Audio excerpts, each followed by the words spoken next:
ദേശീയപാത 66 വീതി കൂട്ടുന്നതിന്റെ ഭാഗമായി സ്ഥലം ഏറ്റെടുക്കുന്നതിനെതിരെ കൊച്ചി മൂത്തകുന്നത്ത് അനിശ്ചിതകാല സമരം ആരംഭിച്ചു. സംയുക്ത സമരസമിതിയുടെ നേതൃത്വത്തിൽ നടക്കുന്ന രണ്ടാം ഘട്ട സമരത്തിന് മുന്നോടിയായി കൂനമാവ് ചിത്രകലയിൽ തീമതിൽ സൃഷ്ടിച്ചു. പരിസ്ഥിതി പ്രവർത്തകൻ CR നീലകണ്ഠൻ സമരം ഉദ്ഘാടനം ചെയ്തു. ഇടപ്പള്ളി മുതൽ മൂത്തകുന്നം വരെ ഏറ്റെടുത്ത 30 മീറ്ററിൽ 6 വരിപ്പാത നിർമ്മിക്കുക, അധിക വികസനത്തിന് 10 വരി എലിവേറ്റഡ് ഹൈവേ നിർമ്മിക്കുക, ദേശീയപാത ചുങ്കപ്പാതയാക്കരുത് തുടങ്ങിയ ആവശ്യങ്ങൾ ഉന്നയിച്ചാണ് സംയുക്ത സമരസമിതിയുടെ നേതൃത്വത്തിൽ അനിശ്ചിതകാല സമരം ആരംഭിച്ചത്. പ്രദേശവാസികൾ ചേർന്ന് പ്രതിഷേധ സൂചകമായി തീമതിൽ നിർമ്മിച്ചാണ് രണ്ടാം ഘട്ട സമരത്തിന് തുടക്കം കുറിച്ചത്. കേരളം പോലൊരു സ്ഥലത്ത് 15 മീറ്റർ എടുക്കുമ്പോൾ എത്ര 10,000 വീടുകൾ, കെട്ടിടങ്ങൾ ഇതെല്ലാം നശിക്കുന്നു.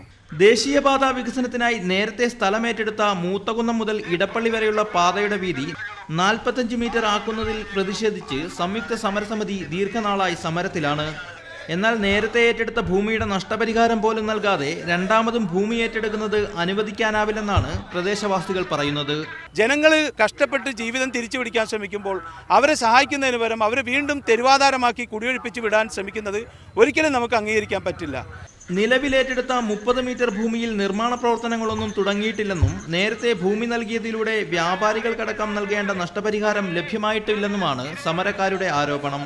മുഹമ്മദ് ബുനയ്ക്കൊപ്പം ലെവിൻ കെ വിജയൻ, മീഡിയ 1 കൊച്ചി.